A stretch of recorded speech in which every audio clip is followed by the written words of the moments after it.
There's another park around the corner that Mighty Bones likes to go to as well. But I think I'll have him get up on these stones real quick. Mighty, ready? Go ahead. Yes, good job. Good job. I believe that dogs that are that's easy for people to communicate with, dogs that have a good, easy way of communication with their owners, they live a more happy life. You know, I think that's a big reason why pet dog owners should be training their dogs.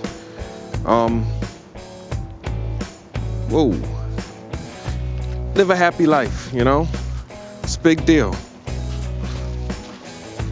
To the dog. Whoa, you want these treats really bad, don't you?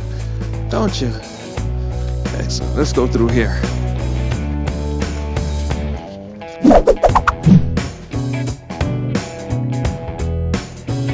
Hey guys, this is Martin Wright from Argos Dog Training. Today we're gonna do a preliminary video to our video about how to select the correct dog trainer for you.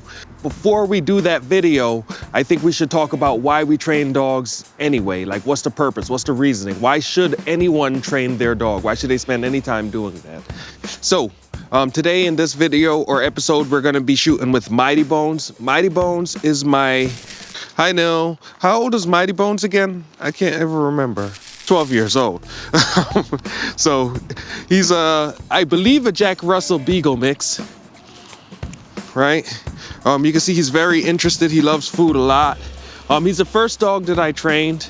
I trained him when he was 2 years old, and I had him when he was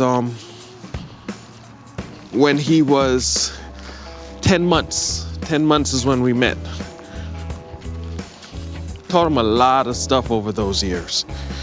At this point, his hearing is not as good as it was, and I have noticed some cognitive decline, but he's still a very good boy, and he's gonna be our example dog for today. Let's go, champ. So, why do we train dogs? So this could be a really dark topic if we let it, and we won't. But the biggest reason, one of the biggest reasons why we train dogs is because to not train them is just not fair to them. You know, if we don't train a dog, then, I mean, I don't know what it would be like for a dog to live a whole life without learning anything from us at all, from us humans. That would be difficult, I think, for any dog, and that would not be a situation where I'd want to put my dogs into. The other reason why we train dogs, another reason why we train dogs is because it's a way that we can make communication with our family members. I could let my dog know what I agree with and what I don't agree with, so that way they don't do the things I don't agree with. But the thing is that it's not natural or easy for members of different species to communicate with each other. So in this case, we use our training to be able to develop those quick signals that I could look at my dog quickly and tell that she's uncomfortable. I know this because of the work I've done with her training. I've never met a dog that's been able to communicate with a human easily without that human having some form of training. And the same could be said about dogs as well. I've never met a dog that could understand a human easily without that dog having some form of training. It's always rough to teach that way. Mighty Bones, in his case, he could know how to follow my hand and get to where I want him to go. His hearing is not the greatest. So I'm happy and I'm lucky that I trained him on an electronic training collar, because I could give him clues through this as to what he should be doing. Let's go, champ. This way. Mighty wants to pee here. Mighty's 12. He gets to pee if he wants to pee. The e-collar is very useful with a dog that is deaf because it allows us to reach him at a distance, kind of like how our voice would reach the dog at a distance. Mighty knows that when I double tap the e-collar, that I'm looking for his attention, and that there's a high chance that he could just be rewarded if he just turns and looks at me. While he looks at me, it's the exact same response that I would get if I called his name. So you guys are only seeing, through our training, you guys are only seeing a very small part of our communication. Mighty Bones, we're communicating also with the e-collar. So there's sometimes when he gets rewards, it'll seem like for nothing, but he's actually responding to cues that can't be heard or seen.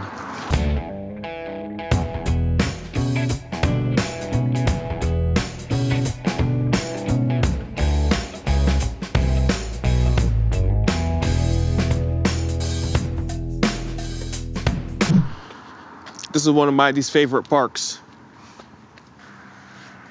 Good job.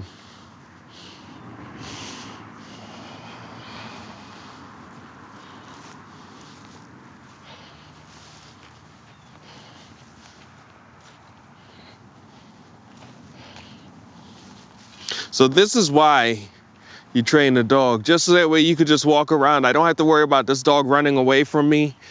He's gonna go sniff stuff, which is completely fine. But anytime if I call him, I know he's gonna come back to me. Mighty, come.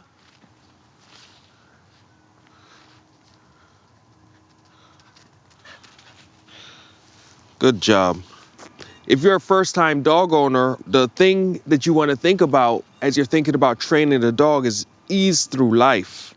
You know, it's everything from house training to movement, you know, everything that we do with our dogs. A lot of times my clients, the clients that I get most of the time are people who are coming because they have a lot of behavioral problems with their dog or have some behavioral problems with their dog. The second most frequent type of client that I get are people who just want to develop communication.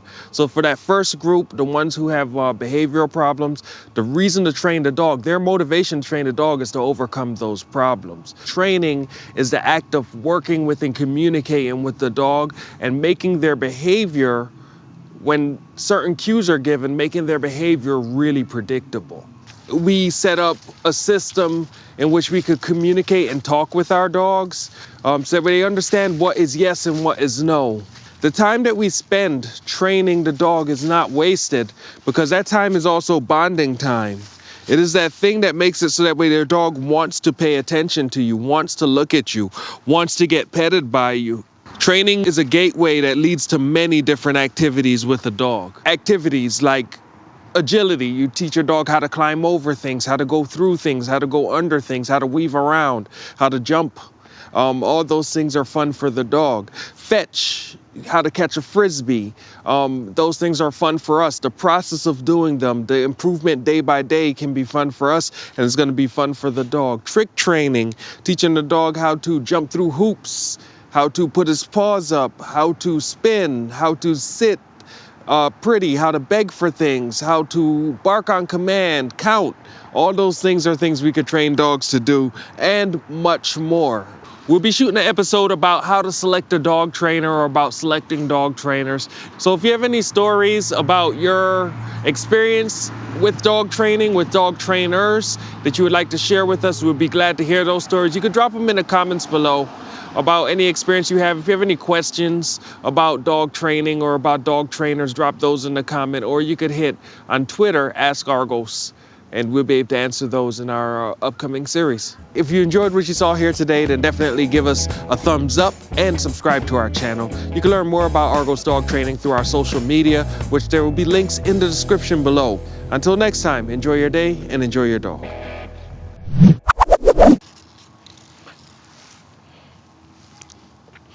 Where'd they go, Mighty? Here's one. There's one.